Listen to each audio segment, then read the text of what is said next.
এই জন্য ভাইয়ারা আমার আল্লাহ পাক পবিত্র কোরআন মাজিদের মধ্যে বলেন, ফাযকুরুনি আযকুরকুম ওয়াশকুরুলি ওয়ালা তাকফুরুন। কোরআন পাকের মধ্যে সূরাতুল বাকারা আমার আল্লাহ পাক বলেন, হে আমার বান্দারা, ফাযকুরুনি, আমি আল্লাহকে স্মরণ করো, আযকুরকুম, আমি আল্লাহ তোমাদেরকে স্মরণ রাখবো, আমি আল্লাহ তোমাদেরকে স্মরণ করব, ওয়াশকুরুলি, আমি আল্লাহর কৃতজ্ঞতা প্রকাশ করো, ওয়ালা তাকফুরুন, অকৃতজ্ঞ হয়ো না। এই জন্য আল্লাহ পাকের কৃতজ্ঞতা প্রকাশ করতে বলছেন, আল্লাহ পাকের স্মরণ করতে বলছেন। আল্লাহ পাকের স্মরণ কিভাবে করবেন? আল্লাহ কয়, বান্দারে আমি আল্লাহকে স্মরণ করো, উযকুর রাব্বাক, আমি আল্লাহ রবকে স্মরণ করো, তোমার রবকে স্মরণ করো। আমি আল্লাহকে যদি তোমরা শয়নে স্বপনে নিশি জাগরণে সর্বহালতে যখন আমি আল্লাহকে তোমরা স্মরণ করবে, বান্দা তোর প্রত্যেকটা ডাকের সাথে আমি আল্লাহ জবাব দিয়ে থাকি। বলেন সুবহানাল্লাহ। এই জন্য হাদিসে কারিমা বুখারীতে কিতাব জিকিরের অধ্যায় আছে,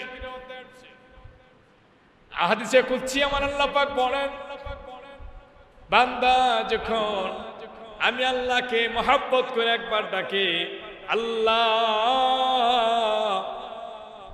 একবার মহব্বত করে যখন ডাকে, আমি আল্লাহ ওই বান্দাকে 7 বার জবাব দেই, বান্দারে তুই আমি আল্লাহকে কেন ডাকছিস? সুবহানাল্লাহ।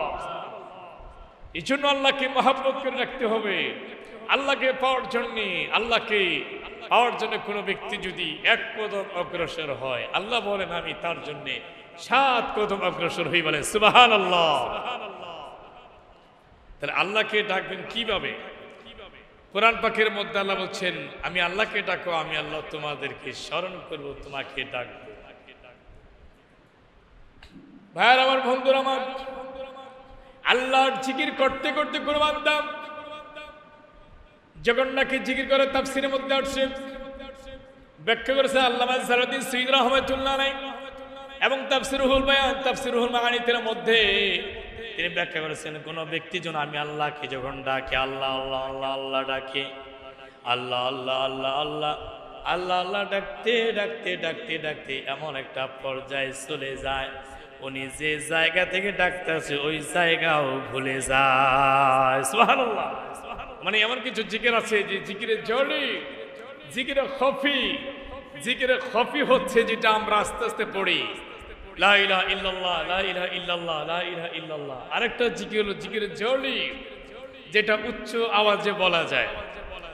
জিকির জোরে জোরে বলা যায়, জোরে জোরে জিকির করা যায়, কিন্তু নামাজের টাইমে নয়। যে আমরা জোরে জোরে জিকির করতেছি, আর জোরে মসজিদে নামাজ পড়তেছি, একজন নামাজ পড়তেছে, আরেকজন কোরআনে পাক তিলাওয়াত করতেছে, জোরে জোরে কোরআনে পাক তিলাওয়াত করতেছে, তাহলে চলবে না। যিনি নামাজ পড়তেছেন তাকে নামাজ পড়ার সুযোগ দিতে হবে, আর যিনি জোরে আওয়াজে কোরআন তেলাওয়াত করতেছেন তার আওয়াজ কোরআন তেলাওয়াত বন্ধ করতে হবে, আস্তে আস্তে ধীরে ধীরে তার কোরআনে পাক তেলাওয়াত করতে হবে।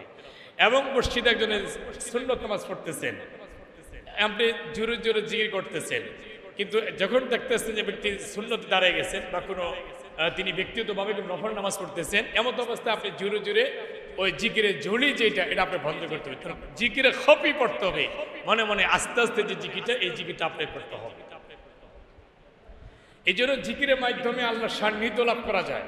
এই পৃথিবীতে যতগুলি আল্লাহর ওলিয়া আব্দাল গাউস কুতুব সুফি সাধক এসেছিলেন, নিশি রাতে নিশি জাগরণে আল্লাহকে বেশি বেশি করে স্মরণ করেছেন, আল্লাহকে বেশি করে জিকির করেছেন।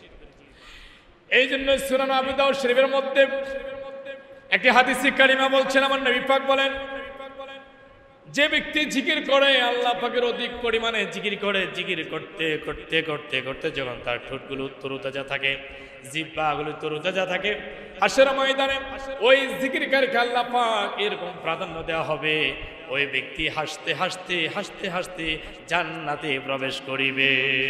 সুবহানাল্লাহ। তার কারণ হলো হাদিসে কারিমে আমার নবী পাক বলেন জিকিরকারীর চেহারার মধ্যে নূর ঝলমল করতে থাকবে। যারা আল্লাহর অধিক পরিমাণে যারা জিকির করে, আল্লাহকে যারা অধিক পরিমাণে যারা ডাকে, আল্লাহকে অধিক পরিমাণে যারা স্মরণ করে, হাসরের ময়দানে তার চেহারার মধ্যে নূর ভাসবে, চেহারার মধ্যে ঝলমল ঝলমল করতে থাকবে। সামনে তিরমিজি শরীফের হাদিস, কিতাবুল জিকির অধ্যায়ের মধ্যে একটা হাদিস, হযরত জাবির ইবনে মালিক রাদিয়াল্লাহু আনহু বর্ণিত, আমার প্রিয় নবী বলেন হাসরবাসীর মধ্যে এক শ্রেণী মানুষ তার চেহারার মধ্যে নূরে ঝলমল করতে থাকবে, ঝলমল করতে থাকবে, চেহারার মধ্যে নূরে ঝলমল ঝলমল করতে থাকবে। লক্ষ লক্ষ কোটি কোটি মানুষের মধ্যে, বিভিন্ন কিসির মানুষের মধ্যে এক শ্রেণীর মানুষের চেহারা নূরে ঝলমল করতে থাকবে, জান্নাতি মানুষ। এবং কেউ জিজ্ঞাসা করবে এই মানুষের চেহারার মধ্যে তো নূরে ঝলমল করতেছে, তার কারণ কি? বলা হবে এই লোক আল্লাহ পাকের অধিক পরিমাণে জিকির করতেন, আল্লাহকে অধিক পরিমাণে ডাকতেন, আল্লাহকে অধিক পরিমাণে স্মরণ করতেন। আল্লাহকে অধিক পরিমাণে স্মরণ করার কারণে আজকে আল্লাহ পাক তার চেহারার মধ্যে নূরে ভরপুর করে দিয়েছেন। সুবহানাল্লাহ। এই জন্য জিকির করতে হবে, কারণ জিকির হলো মানে আত্মার মধ্যে এমন একটা জিনিস আছে যেটা আমরা কলব বলি। মানুষের কলব, মানুষের জন্মের পরে এই কলব আয়নার মতো জন্মও থাকে, পরিষ্কার থাকে। এই সিনার ভিতরে বা দিলের ভিতরে এটা আন্নার মতো জলমল অবস্থা থাকে, কোনো ময়লা থাকে না, যেটা শিশু বাচ্চাদের। তখন যখন নাকি একটা গুনাহ করে তার এই কলবের ভিতরে একটা দাগ পড়ে যায়, যখন নাকি একটা গুনাহ করে আরেকটা গুনাহ করে কলবের ভিতরে আরেকটা দাগ পড়ে যায়, আরেকটা গুনাহ করে তার কলবের ভিতরে আরেকটা দাগ পড়ে যায়। নবী পাক বলেন আলা ইন্না ফিল জাসাদি মুদগাতান ইজা সুলুহাত সুলুহাল জাসাদু কুল্লুহু ওয়া ইজা ফাসাদাত ফাসাদাল জাসাদু কুল্লুহু আলা ওয়াহিয়াল কলব। বুখারী হাদিস। নবী পাক বলেন তোমার দেহের ভিতরে এমন এক টুকরা মাংস আছে, যে মাংস যে লতিফে কলব বলা হয়।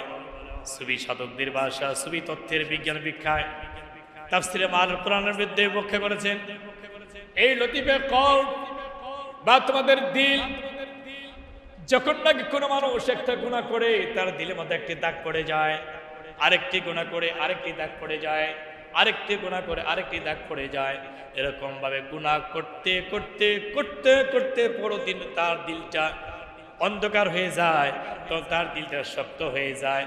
ইচ্ছা করলো কান্না করতে পারে না, ইচ্ছা করলো তার দিলের ভিতরে চোখের মধ্যে পানি আসে না, ইচ্ছা করলেও তার আবেগ তার ভিতরে আসে না।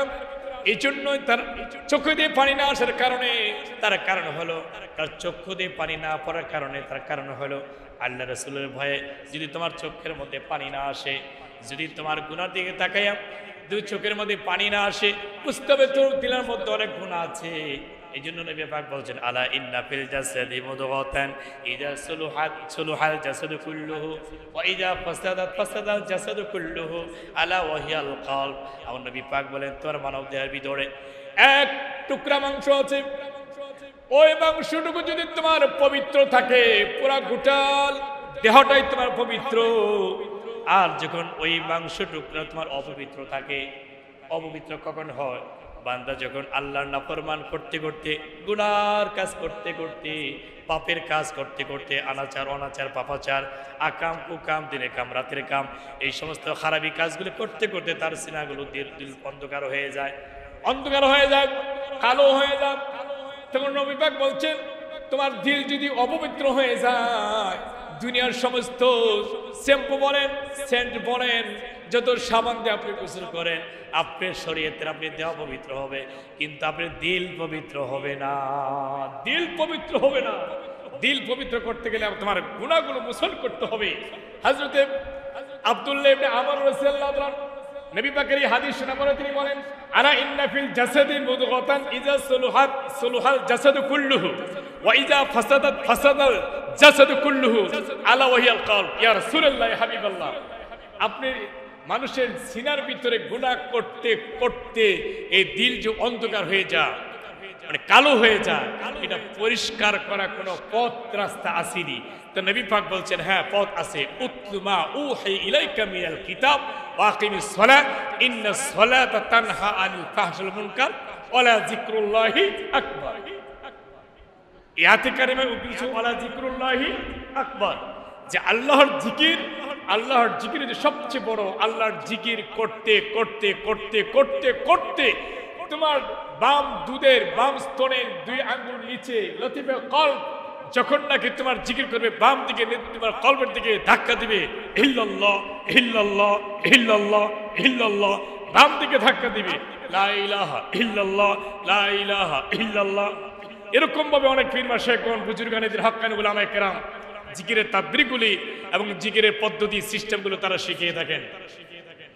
এখন এইভাবে জিকির করতে করতে তোমার দিলের ভিতরে যত আঘাত করবে, ধাক্কা দিবে, এই জিকিরের ধাক্কা, কোরআনে পাক তিলাওয়াতের ধাক্কা, কোরআন পাক তিলাওয়াতের আওয়াজ, আল্লাহর ভয়ের কান্নার চিৎকারের আওয়াজ। আল্লাহর ভয়ে চিৎকার করতে হবে, কিন্তু মানুষের ভয় নয়।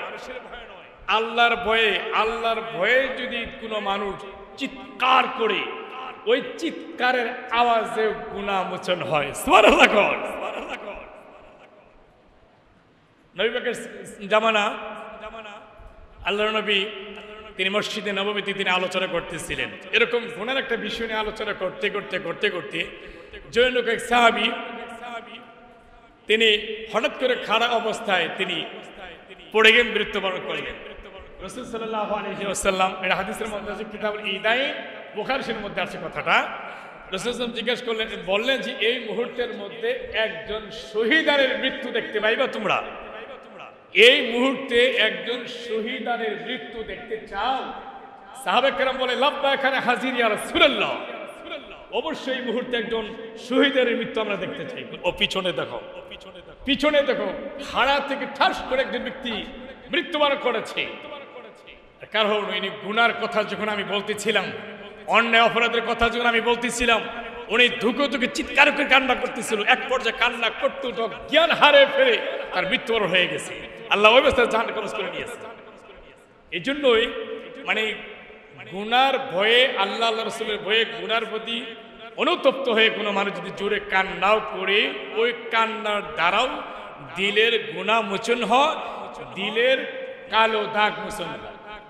এই জন্য জিকির দুইভাবে করতে হয়, জিকিরে জলি, জিকিরে খফি। জির কয় প্রকার?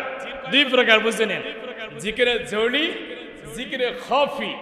জিকিরে জলি হইটা যেটা আমরা একটু জোরে জোরে জিকির করি, আল্লাহ আল্লাহ আল্লাহ আল্লাহ আল্লাহ, সিনার মধ্যে দেহের মধ্যে আপনি বাড়িয়ে দিতে হবে, লা ইলাহা ইল্লাল্লাহ লা ইলাহা ইল্লাল্লাহ লা ইলাহা ইল্লাল্লাহ। এটা জিকিরের জলি।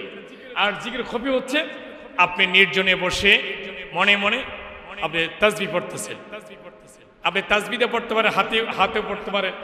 তাসবিহ ছাড়া হাতের আঙ্গুল ছাড়াও এমন মনে জি করতে পারেন, আল্লাহ আল্লাহ আল্লাহ আল্লাহ আল্লাহ, এরকম ভাবে আস্তে আস্তে পড়তে পারেন। এটা জিকিরে খফি। এই জন্য 2 হালতে জিকির করা যায়। এখন জিকির করতে করতে করতে করতে ওই ব্যক্তি যদি জিকিরের স্থান ভুলে যায়, জিকিরের প্রতি যদি ডুইবা যায়, এটা কিন্তু বুখারী হাদিস আছে, জিকিরের মধ্যে তার মন মানসিকতা ডুইবা যায়, আবেগ এমন ভাবে জিকির করতেছেন, আল্লাহকে ডাকতেছেন, সে মনে হচ্ছে যে আল্লাহ স্বয়ং তার সামনে হাজির হয়েছেন। সুবহানাল্লাহ। হাদিসের মধ্যে আসছে যে কোন ব্যক্তি এরকম ভাবে জিকির করতে করতে করতে করতে যখন তার ধ্যান খেল হারিয়ে ফেলায়, একমাত্র আমি আল্লাহর প্রতি তার ধ্যান হয়ে যায়, ওই মুহূর্তের মধ্যে আমি কুদরতের মাধ্যমে আমি আল্লাহ তার কাছে হাজির হয়ে যাই। সুবহানাল্লাহ। আর আমি আল্লাহ তার বলতে থাকি, বান্দা কি চাস, কি দরকার, কি প্রয়োজন, আমি আল্লাহর কাছে চা, তোর সব প্রয়োজন আমি আজকে মিটিয়ে দিব। সুবহানাল্লাহ। এই জন্য কোরআন পাকের মধ্যে বলছেন, ফাযকুরুনি, সূরাতুল বাকারা, আমার আল্লাহ পাক বলেন ফাযকুরুনি, আমি আল্লাহকে স্মরণ করো, আযকুরুকুম, আমি আল্লাহ তোমাদেরকে স্মরণ রাখবো, ওয়াশকুরুলি ওয়ালা তাকফুরুন, আমি আল্লাহর কৃতজ্ঞতা প্রকাশ করো, অকৃতজ্ঞ হয়ো না। ভাইরা আমার, বন্ধুরা আমার, তাফসীরে জালালাইন শরীফ লিখেছেন আল্লামা জালালউদ্দিন সুয়ুতী রাহমাতুল্লাহ আলাইহি, তিনি আরেকটা কিতাব লিখেছেন, অনেক কিতাব লিখেছেন, তার মধ্যে কওমি মাদ্রাসায় ক্লাসে যে পড়ানো হয় একটি কিতাবের নাম হলো শরহে সুদূর। এই শরহে সুদূরের মধ্যে আল্লামা জালালউদ্দিন সুয়ুতী রাহমাতুল্লাহ আলাইহি ব্যাখ্যা করেছেন এই পৃথিবীতে এমন একজন নবী এসেছিলেন যে নবী মায়ের পেটে জিকির করতেন আর তার মা তার সকানে তিনি নিজে শুনতে পাইতেন। সুবহানাল্লাহ। কি বুঝলেন? একজন নবী তার মায়ের পেটে জিকির করতেছেন, মায়ের পেটে গর্ভাবস্থায় মায়ের পেটে জিকির করতেছেন। এবং এখন রাবি ব্যাখ্যা করেছেন ওই জিকিরটার মধ্যে দুইজন ব্যক্তির নাম উল্লেখ আছিল। সুবহানাল্লাহ বলেন। কথার কত গভীর দেখেন। একজন নবী মায়ের পেটে জিকির করতেন আর ওই জিকিরের আওয়াজ গর্ভধারিণী মা তার সকানে তিনি শুনতে পাইতেন। সুবহানাল্লাহ বলেন। এখন ওই মাটাকে আর নবীটাকে, ওই নবীটাকে এবং মাটাকে জানা দরকার আছে না নাই? এটা কিন্তু কোনো কিচ্ছা কাহিনী বলছি না, কিতাবের নাম কিন্তু উল্লেখ করছি। কওমি মাদ্রাসায় এখনো ক্লাসে পড়ানো হয়। শরহে সুদুর নামে একটা কিতাব লিখেছেন কে? কিতাবটা লিখেছেন হলো তাফসিরে জালালাইন শরীফ, যিনি লিখেছেন আল্লামা জালালউদ্দিন সৈয়দ রাহমাতুল্লাহ আলাইহি, তিনি লিখেছেন। এই কিতাবের মধ্যে ব্যাখ্যা করেছেন এই পৃথিবীতে একজন নবী এবং রাসূল মায়ের গর্ভে জিকির করতেন, লা ইলাহা ইল্লাল্লাহ লা ইলাহা ইল্লাল্লাহ মুহাম্মাদুর রাসূলুল্লাহ। দুইজন ব্যক্তির নাম তিনি জিকির করতেন আর ওই জিকির আওয়াজ তার মায়ের কানে তিনি শুনতে, মা সকানে শুনতে পাইতেন। যখন নাকি ওই সন্তানের আওয়াজ মায়ের কানে যখন শুনতে পাইলেন তখন মা চিন্তায় পড়ে গেলেন, আমার পেটে আল্লাহর কুদরতের মাধ্যমে যে সন্তান দিয়েছেন এই সন্তান সাধারণ নয়, অসাধারণ একজন সন্তান, অসাধারণ একজন ব্যক্তি। উনি জিকির করতেন ওই নবী এবং রাসূলটা হলো হযরত ঈসা রূহুল্লাহ আলাইহিস সালাতু ওয়াস সালাম। ঈসা আলাইহিস সালাতু ওয়াস সালাম মারইয়াম আলাইহিস সালাতু ওয়াস সালামের পেটে যখন গর্ভাবস্থায় ছিলেন তখন তিনি আল্লাহর নামে জিকির করতেন, দুইজন ব্যক্তির নামে জিকির করতেন। ওই জিকিরটা হলো কি লা ইলাহা ইল্লাল্লাহু মুহাম্মাদুর রাসূলুল্লাহ। সবাই মহব্বতে পড়ুন, লা ইলাহা ইল্লাল্লাহু মুহাম্মাদুর রাসূলুল্লাহ সাল্লাল্লাহু আলাইহি ওয়াসাল্লাম। ঈসা আলাইহিস সালামের মা হযরত মারইয়াম আলাইহিস সালাতু ওয়াস সালাম চিন্তা করলেন, আমার গর্ভে এমন একজন আল্লাহ পাক মেহমান দান করলেন, এমন একজন সন্তান দান করলেন। এইটা দুনিয়ার সাধারণ কোনো মানুষ নয়, এটা অসাধারণ একজন ব্যক্তি। তিনি বলছেন, হে আল্লাহ, আদ-দুআউ উম্মুল মুমিন। ঈসা আলাইহিস সালাম মারইয়াম আলাইহিস সালাতু ওয়াস সালাম তিনি আল্লাহর কাছে দোয়া করলেন, হে আল্লাহ, আমার পেটে আমার গর্ভে এমন কোন মুমিন, এমন কি ব্যক্তিকে আপনি দান করছেন যে ব্যক্তি আমার গর্ভ থেকেই আল্লাহ তোমার জিকির করে বলেন সুবহানাল্লাহ, তোমার জিকির করে। তখন আল্লাহ তাআলা জবাব দেন, ওয়ায়ুকাল্লিমুন নাসা ফিল মাহদি ওয়া কাহলাউ ওয়া মিনাস সালিহিন। আল্লাহ তাআলা জবাব দেন, মারইয়াম আলাইহিস সালামকে জবাব দিচ্ছেন, ওয়ায়ুকাল্লিমুন নাসা ফিল মাহদি ওয়া কাহলাউ ওয়া মিনাস সালিহিন। এটা পেটে শুধু জিকির করছে, এই নিঃশ্বাস। আপনার পেটে একজন ব্যক্তি জিকির করে, মানে গর্ভাবস্থায় শিশু বাচ্চা জিকির করতেছে আপনার পেটে। এটা তো আশ্চর্য হওয়ার কিছুই না। আপনি এই সন্তানের জন্য আরো আশ্চর্য হইল, ওয়ায়ুকাল্লিমুন নাসা, নাসা মানে মানুষের মধ্যে, ওয়ায়ুকাল্লিমুন নাসা মানুষের মধ্যে, ফিল মাহদি ওয়া কাহলাউ, ফিল মাহদি মানে যখন তিনি দুর্ন অবস্থা থাকবে। এই শিশু বাচ্চার বয়স থাকবে 40 দিন। কয় দিন? 40 দিন। 40 দিনের শিশু বাচ্চা একদম বড় মানুষদের মতো ওই খ্রিস্টান ইহুদিদের সাথে কথা বলবেন এবং এই 40 দিনের শিশু বাচ্চা ওই ইহুদিদের বিভিন্ন প্রশ্নের জবাব দিবেন, বলেন সুবহানাল্লাহ। ওয়াকাহলাউ, এবং তিনি যখন বয়স্ক হবেন, বড় হবেন, তখন ওই ইহুদিদের সাথে কথা বলবেন, তাদের সাথে এই ইসলামের কথা বলবেন, বিভিন্ন ইসলামের তাদের প্রশ্নের জবাব দিবেন। আল্লাহ তাআলা কিন্তু কথাটা অগ্রিম কিন্তু বলে দিলেন ঈসা আলাইহিস সালামের মাকে। তো উনি জিকির করতেন দুইজন ব্যক্তির নামে। কয়জন? দুইজন ব্যক্তির নামে, লা ইলাহা ইল্লাল্লাহ মুহাম্মাদুর রাসূলুল্লাহ সাল্লাল্লাহু আলাইহি ওয়াসাল্লাম। চার মাযহাবের চার ইমাম, ইমাম আবু হানিফা রাহমাতুল্লাহ আলাইহি, ইমাম শাফিঈ রাহমাতুল্লাহ আলাইহি, ইমাম আহমদ ইবনে হাম্বল রাহমাতুল্লাহ আলাইহি, ইমাম মালিক রাহমাতুল্লাহ আলাইহি, চারটা মাযহাবের মধ্যে একমত, একটি কথা। এবং বড় বড় মুহাদ্দিসিন কেরাম, মুফাসসিরিন কেরাম তারা ব্যাখ্যা করছেন, কোন মানুষ যদি লা ইলাহা ইল্লাল্লাহ, লা ইলাহা ইল্লাল্লাহ জিকির করে, জিকির করতেছেন, লা ইলাহা ইল্লাল্লাহ, লা ইলাহা ইল্লাল্লাহ জিকির করতেছেন, একবারও যদি মুহাম্মাদুর রাসূলুল্লাহ যদি আপনি না বলেন, এই জিকির আকাশে ঝুলন্ত অবস্থায় থাকবে, খোদার দরবারে কবুল হবে না। ভাগঙ্গ বুঝেন তো? যারা জেনারেল লোক তারা বুঝেন। ভাজ্য, ভাজক, ভাগফল, ভাগশেষ। ভাজ্য, ভাজক, ভাগফল, ভাগশেষ, চারটা বিষয় হলো ভাগঙ্ক। এই ভাজককে দিয়ে ভাজ্যকে ভাগ করা হয়।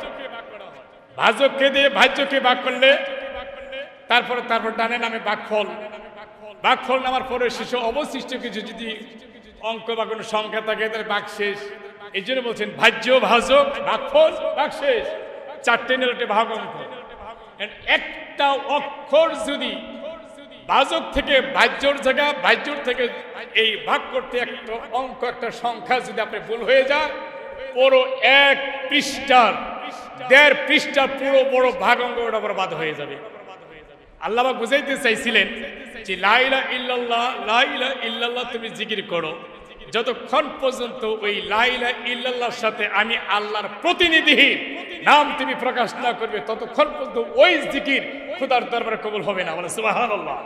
এই জন্য আল্লাহ তাআলা প্রত্যেকটা আল্লাহ নামের সাথে প্রত্যেকটা প্রতিনিধির নাম উল্লেখ করে দিয়েছেন। লা ইলাহা ইল্লাল্লাহ আদম সফিউল্লাহ, লা ইলাহা ইল্লাল্লাহ মুসা কালিমুল্লাহ, লা ইলাহা ইল্লাল্লাহ ইউনুস নবিউল্লাহ, লা ইলাহা ইল্লাল্লাহ ঈসা রূহুল্লাহ, লা ইলাহা ইল্লাল্লাহ মুসা কালিমুল্লাহ, লা ইলাহা ইল্লাল্লাহ ইব্রাহিম সফিউল্লাহ, লা ইলাহা ইল্লাল্লাহ ইউনুস নবিউল্লাহ। এরকম প্রত্যেকটা আল্লাহর নামের সাথে প্রত্যেকটা নবীর নাম সংযুক্ত করা হয়েছে। এখন আসেন, আমরা যদি কোনো বিধর্মী থেকে একজন মানুষকে ইসলাম গ্রহণ করাই, এখন যদি কোনো মানুষ দেখে লা ইলাহা ইল্লাল্লাহ কে যদি পড়ানো হয়, ইসলাম গ্রহণ করানো হবে না। তাকে মুহাম্মাদুর রাসূলুল্লাহ এইটা পড়া ফরজে আইন। শিক্ষাবিদদের মতে, মুফাসসিরিন কেরামের মতে, মুহাদ্দিসিন কেরামের মতে বিধর্মী থেকে ইসলাম গ্রহণ করার পূর্ব শর্ত হলো আল্লাহকে বিশ্বাস করা, তারপর আমার রসুলকে বিশ্বাস করা। কারণ আল্লাহকে বিশ্বাস কেন করবেন, রসুলকে বিশ্বাস কেন করবেন?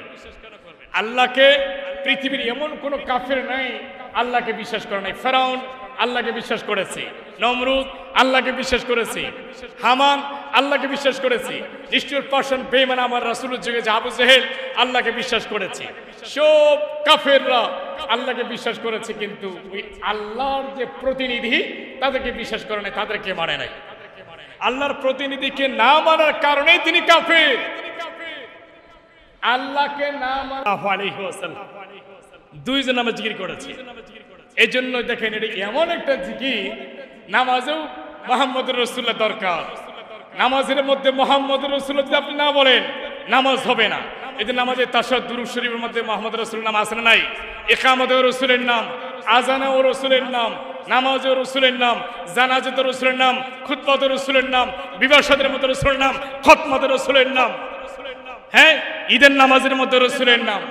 প্রত্যেকটা ইবাদতের সাথে শর্ত হলো আপনি আমার রাসূলের নাম।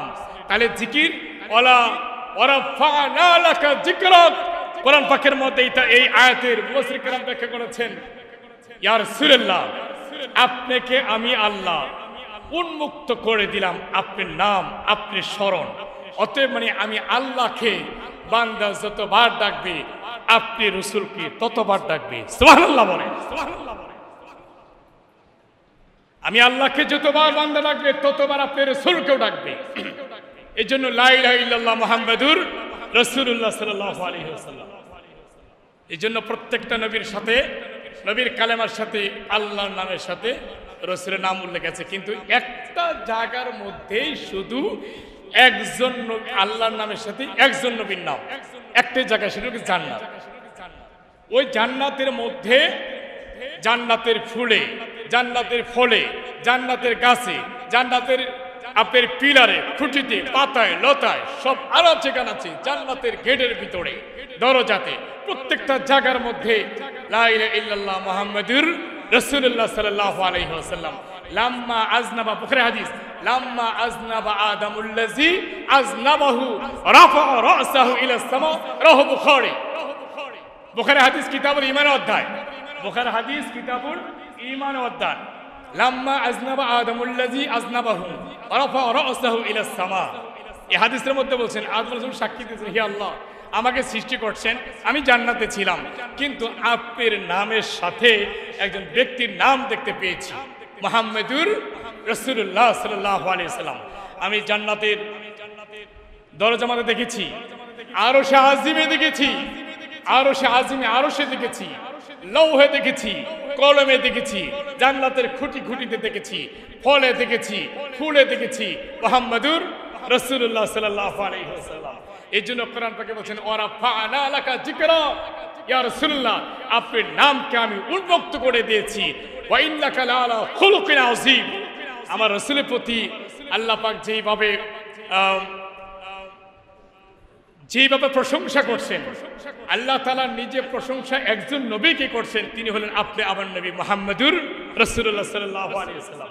ওয়া ইন্নাকা লাআলা খুলুকিন আযীম, উত্তম চরিত্রবান করে একমাত্র আপনি রাসূলকে আমি সৃষ্টি করেছি। ওয়া ইন্নাকা লাআলা খুলুকিন আযীম ওয়া রাফা'না লাকা যিকরাক। এরকম একাধিক কোরআন পাকের মধ্যে, আয়াতের মধ্যে আল্লাহ তাআলা আমার রাসূলকে বলেছেন। এর জন্য জিকির, তাহলে মায়ের পেটে জিকির করলেন একজন নবী, যে নবজাতক বাচ্চা শিশু মায়ের পেটে জিকির করছেন দুইজন ব্যক্তির নামে, একটা লা ইলাহা ইল্লাল্লাহ মুহাম্মাদুর রাসূলুল্লাহ, আল্লাহ আল্লাহ রাসূলের নামে। আর ওই জিকির সকালে শুনেছেন হযরতে মারইয়াম আলাইহিস সালাতু ওয়াস সালাম। হুজুর এই কিতাবটার দলিল কোথায়? এই যে কথাটা বললেন হুজুর কিতাবটার দলিল কোথায়, এটা দলিল তো জানা দরকার। এটা কোন কিতাব থেকে বললাম? এই যে সাধারণ কোনো মানুষের গল্প গুজার, কিচ্ছা কাহিনী না। আসেন কিতাবটার নাম বলে দিচ্ছি আমি, এবং পৃষ্ঠার নাম সহ বলে দিচ্ছি আপনাদেরকে।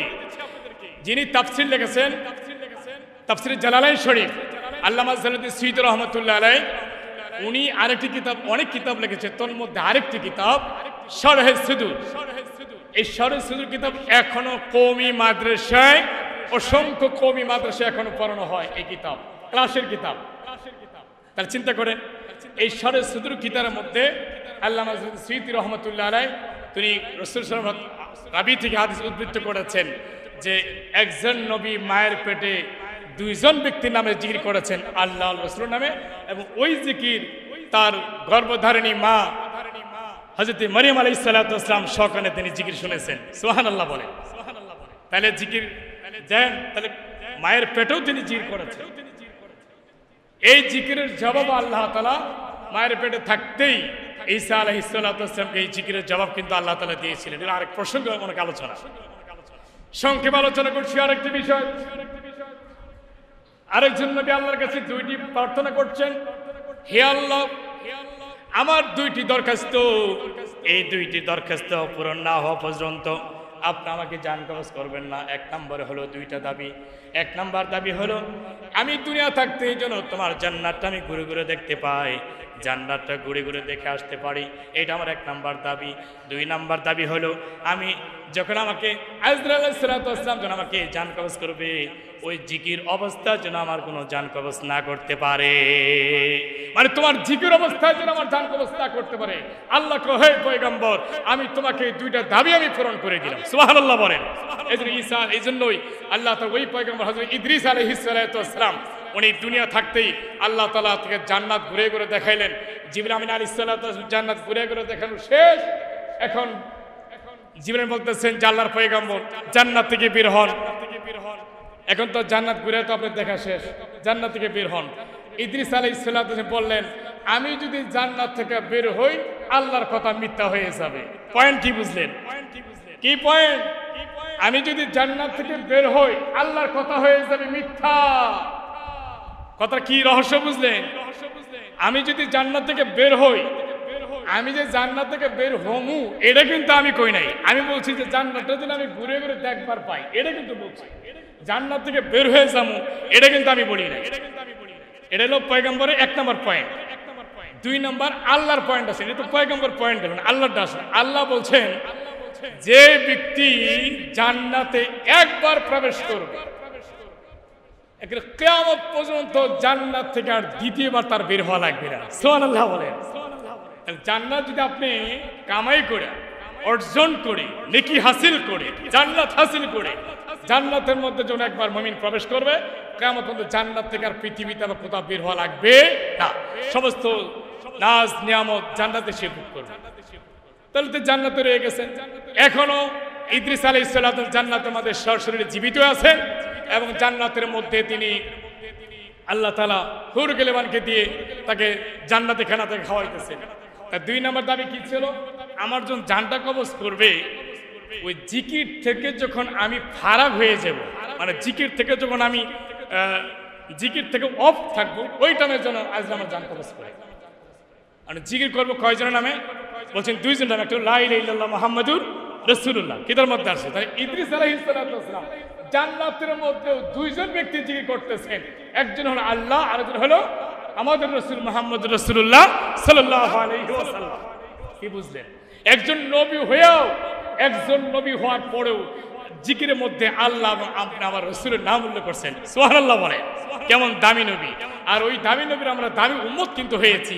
আমরা মুখে মুখে দামি উম্মত হয়েছি বটে, কিন্তু দামি নবীর যে দামি কাজ এগুলো কিন্তু আমরা করি না। সেটা হলো রাসূল বলছেন সৎ কাজের আদেশ করতে হবে, অসৎ কাজের নিষেধ করতে হবে।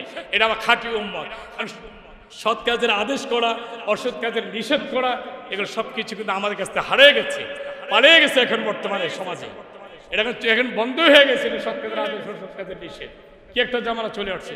আসুন না বন্ধুরা, এই 2 দিনের দুনিয়া, পৃথিবীতে আপনাদের খবরে চলে যাবেন, কেউ আপনাকে হেল্প করতে পারবে না, সাহায্য করতে পারবে না, সহযোগিতা সহযোগ কেউ আপনাকে করবে না। প্রথম সহযোগিতা আপনাকে আপনার নেক আমলই করতে হবে, আমলটা যদি আল্লাহ রাসূলের জন্য হয়ে থাকে। আসুন না বন্ধুরা, আজকের জীবনের আলোচনার মধ্যে যে জিকির এবং রাসূলের তাৎপর্য, এই জিকির তাৎপর্য নিয়ে যে আলোচনাগুলো করলাম, এই প্রত্যেকটি কথার উপর আল্লাহ তাআলা আমাদের সকলকে আমল করার তৌফিক দান করে বলেন আমিন। আপনাদের কাছে আরেকটি